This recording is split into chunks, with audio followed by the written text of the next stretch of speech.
Você já experimentou passar um dia inteirinho sem comer carne? Difícil, né? Já imaginou o que seria passar o resto da vida inteirinha abrindo mão de picanhas, maminhas, calabresas e, por tabela, aquele churrascão do domingo? Pois é, seja por uma crença moral ou por uma busca por mais saúde, algumas pessoas optam por algo que vai além do vegetarianismo e mergulham no chamado veganismo e dizem que estão muito bem, obrigado. Bom, sobre esse assunto a gente conversa hoje com duas pessoas que tomaram essa atitude. Nós vamos falar um pouco sobre essa opção de vida com a gente. Vamos conversar com Rafael Pinto. Tudo bem, Rafael? Robson. Oh, Robson Pinto, Robson perdão. Pinto. Tudo bom, tudo tranquilo. E também aqui com o João Henrique. O João Henrique, deixa eu terminar logo a frase antes que alguém queira nos matar. João Henrique Araújo, tudo bem, João? Tudo bem, tudo bem. Então, para começar, bom, é claro que existe muita, sei lá, desinformação assim, sobre o veganismo, mas vocês pelo menos atendem um estereótipo bem conhecido, né? São magrinhos pra caramba, né? É normal isso? Tem a ver, não? Não é normal, não. Tem pessoas que são gordas, tem pessoas que fazem musculação. Na verdade, porque eu sempre fui magro, né? Venho de uma família que sempre foi magra, mas tipo assim, já treinei Kung Fu, faço exercício, tava fazendo musculação há pouco tempo. Mas é isso, na realidade tem a ver também com a energia que você gasta e com também o metabolismo de cada da pessoa, né? Tem nada a ver com magro de ruim, não, né? Dizem que Também. Come muito e não engorda. Bom, a gente vai chamar aqui para a conversa a atriz Lúcia Veríssimo, que vai nos contar um pouquinho da visão dela sobre a recusa por comer carne. As pessoas ficam indo à igreja, ficam rezando, ficam falando em nome de Deus e não entendem que tudo é ser vivo. Entendeu? Tudo é um ser vivo e ele é exatamente como você, ele sofre as mesmas coisas, ele sente dor, e que a gente tem que respeitar, ser amável uns aos outros, mas é em todos os seres vivos, não interessa quais. Faço parte de uma campanha que se chama Segunda Sem Carne, que é todas as segundas-feiras você não comer carne. Não custa nada, não é final de semana, não é nada. Você sabe que na Inglaterra foi onde começou esse projeto, que aliás o Paul McCartney, que é responsável lá na Inglaterra, em fazer a divulgação desse projeto. Na Inglaterra, é como se você tirasse 2/3 dos carros da rua, num único dia. Você vê, um único dia sem comer carne, se todo mundo aderisse, um país da Inglaterra que é um nono do que é o Brasil, você imagina se todos os brasileiros, num dia da semana, abrissem mão da carne. O que a gente não faria? E aí, vocês acham que a opção de comer ou não comer a carne é uma questão de certo e errado? O que é que vocês acham aí? Não, acho que esse é grande problema disso, é que a gente parece que fica numa discussão de como se fosse um martírio, né? A gente parece que sofre por não comer carne, mas a discussão passa um pouco por outras questões, que a gente até discute um pouco assim, que é muito mais pela lógica da exploração, e não só a exploração do animal, que é considerado um animal não humano, mas o animal humano. Então a gente vive cercado de relações como essa. A gente vai no bar, em qualquer lugar, numa loja, comprar uma roupa, a gente não sabe qual a relação trabalhista que aquela pessoa tem com aquele empregador, e isso se amplia dentro da ética vegana, isso se amplia não só nas relações de exploração que são feitas do homem contra o homem, mas também do homem contra qualquer animal que a gente chama de senciente. É aquele que sente dor pelas ações que são cometidas pelo homem. Por isso que a gente até discute a relação das plantas com a vida, que muita gente fala, para de comer alface então, mas acaba sendo um grande equívoco, que a lógica não é muito pela vida em si, mas assim, a gente tenta fazer, dentro de todas as nossas atitudes, tomar ações que minimizem qualquer desgaste, seja ambiental, seja social, e isso envolve a relação com os seres humanos também, então é uma preocupação um pouco ampliada. Bom, e dentro dessa lógica, então, parece que a coisa vai um pouco além, é um modo de vida de alguma forma. Mas como é que vocês lidam com isso, assim, no dia a dia? Porque parece que vocês nadam contra uma maré que é muito extensa. Então, assim, na realidade, assim, tanto eu como o João, a gente, o veganismo, como foi apresentado aí, né, na fala, Só me permita colocar, porque isso, né, a própria Lúcia não colocou isso, ela não se colocou, inclusive, pra gente como uma vegana, mas uma pessoa que não come carne. Certo, assim, porque quando você fala que você é vegetariano, ou é vegano, ou que não come carne, está muito ligado assim à questão, as pessoas veem como a questão da saúde, ou a questão religiosa, que no caso da gente não, a gente vem de uma extensão de ligação com o movimento social, né? Então a gente entende que muita pessoa esquece que o ser humano é um animal, né? Então geralmente quando se fala de libertação animal, pensa logo, né, no cachorro, no gato, né, em não comer carne, mas assim como o João falou, está ligado a outras relações também. Então a gente, essa coisa de nadar contra a maré, a gente entende que por exemplo, a gente tem amigos que comem carne, a gente vê de bairro de periferia, onde tem o churrasco, né? A gente faz churrasco também, tá ligado? Só que é o churrasco sem carne. E é assim, a relação da gente... Bota o que no churrasco? Tudo, você pode botar, tipo, brócolis, tipo... Vai imaginando aí, Felipe. Tipo assim, e é diferente, a gente tem até uma crítica em relação ao movimento vegano, porque não é só uma coisa de você ir no restaurante e ficar consumindo um monte de coisa que não tem derivado de animal, entendeu? A gente convive com outras pessoas e aqui a gente até brinca que a gente tem uma discussão que é sobre o veganismo de pobre, né? Que é comer batata, comer abóbora, porque tem muita essa ideia que é caro, e não é caro. É caro se você for querer substituir por coisa industrializada, né?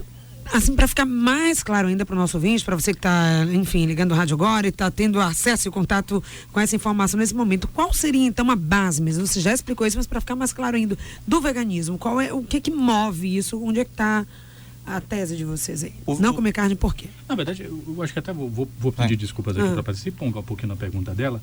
Existe uma ideia sobre veganismo fixa, acertada? Existe um pensamento sobre o que é o veganismo? Ou cada um tem uma gradação diferente? Como é que isso funciona? Certo.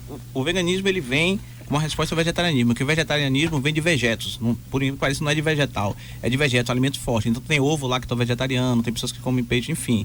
E o veganismo vem ligado a uma questão, como a gente falou aqui, que tá uma questão ética, política, né? Só que com o tempo, como foi crescendo, está muito ligada para algumas pessoas para a questão de saúde, de religião e muitas vezes assim uma visão antropocêntrica, que é aquela coisa, o animal sofre, eu olho o animal sofrendo, sofro porque ele sofre, então eu quero parar ele de sofrer, que não é a questão da gente. Então assim, por exemplo, a morte é uma coisa natural. Então a maioria das pessoas que são veganas hoje em dia falam, não, de não matar o animal. A questão não é só essa, a questão é muito mais do animal não ser uma mercadoria, a questão da exploração, entendeu? Então a gente acredita muito nisso. No caso assim, vamos dizer assim, não tem um veganismo fixo, né?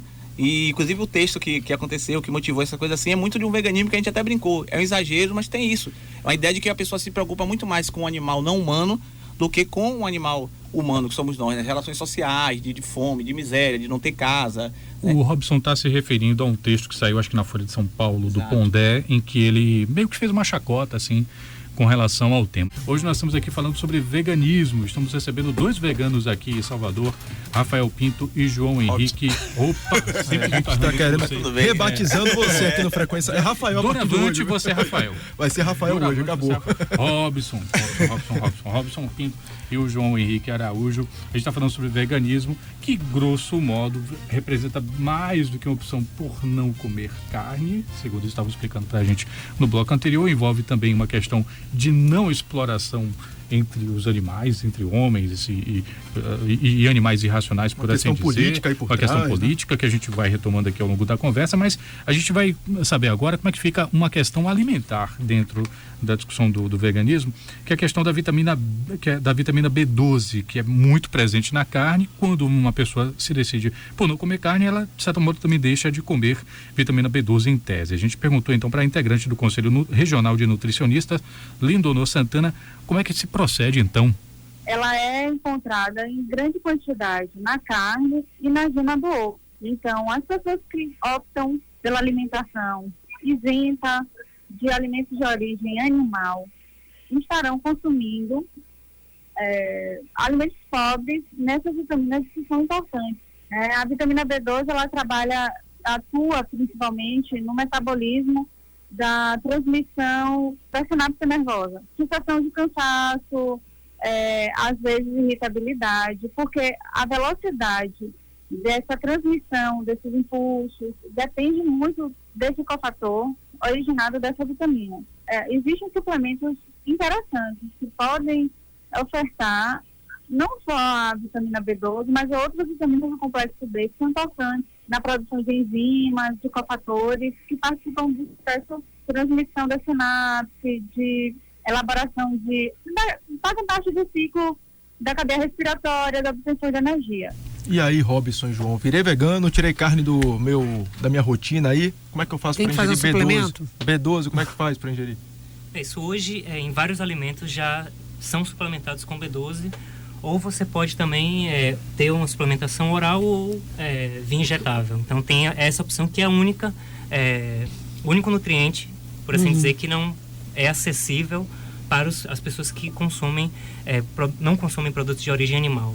Mas aí, por exemplo, você tem esse caso que é muito crítico. Você vê, para você analisar a forma como as pessoas são excluídas, se analisa celíaco, se analisa pessoas que têm intolerância à lactose, se analisa vegetarianos, veganos, ou qualquer condição dessa, você não tem em nenhum lugar, ou em raros lugares, informações claras nos rótulos dos alimentos, nos cardápios de restaurantes.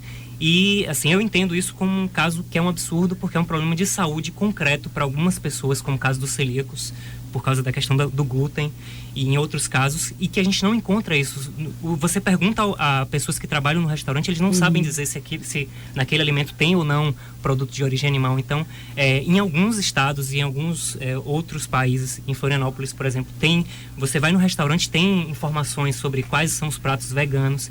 Então, a dificuldade que a gente tem aqui hoje é talvez do acesso nesses lugares, né? E aí já um movimento, uma sensibilização nesse sentido? Salvador já melhorou em algum aspecto, nesse aspecto, em algum sentido? Melhorou bastante, mas é uma coisa que está bem mais comum a discussão, né? E tem alguns restaurantes que são vegetarianos e veganos. Aqui que eu saiba tem a cooperativa de Rango Viga, que até minha companheira participa, que já tem 7 anos, que trabalha estritamente com alimentação vegana, né?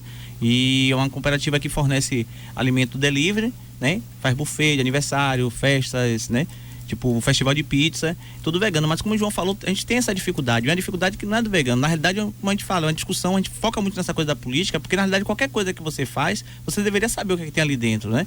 Então, coloca aquelas letras miúdas que mesmo que você não tenha problema nenhum, ou que você não seja vegano, você não sabe o que é que tem. Você compra um telefone, não vem dizendo o que é que tem dentro do telefone. Você não sabe se tem algum programa ali que está gravando suas mensagens e tudo. Então, assim, é uma coisa assim, você compra, paga e vem ali fechado. A gente se acostumou com isso. Você não tem a receita do bolo, das coisas que você compra. Você não sabe como funciona, né? Então, isso é uma questão complicada porque é uma negação da informação. Tá? Então, a maior dificuldade que a gente tem não é nem de comer ou não comer isso. É tipo assim, essa informação é muito difícil. As pessoas não sabem. As próprias pessoas que estão trabalhando lá não sabem, porque muitas vezes já vem pronto, já vem de outro lugar, então... Bom, para terminar assim, muito rapidamente, Robson, porque já está meio estourado aqui no tempo, você tem um filho de 16 anos. É difícil ser um pai vegano em um mundo que não é vegano?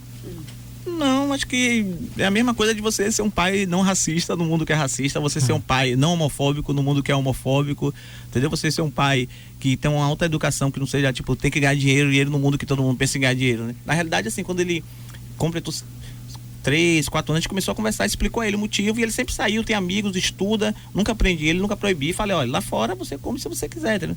O maior problema que ele tem é das pessoas ficarem falando, seu pai não deixa, né? Seu pai proíbe, e aí ele falava, pô, mas tipo, eu saio sozinho, se eu quisesse comer e não dizer a ele, porque as pessoas não acreditam que é a vontade dele. Ele tem 16 anos, né? Não precisa nem falar com 16 anos. Então, assim, é uma coisa muito mais de discussão. Não adianta você querer forçar, entendeu? É uma questão muito de educação e a liberdade que ele teve de a gente discutir, né? Então, não é só que ele é vegano, tá? É uma pessoa que ele, né? Não tem uma postura homofóbica, é uma pessoa que tem outros valores, e isso é importante, assim, por isso que a gente fala que é um conjunto, né? Não é só não comer carne, não usar couro, não ir no circo. Entendi. Né? João e Robson, muito obrigado pela participação. Valeu, obrigado a vocês hoje. Aí, velho. É só o começo da discussão, né? A gente pode discutir outras vezes aqui no Frequência. E marcar um churrasco vegetariano aí pra você. Cheio de brócolis.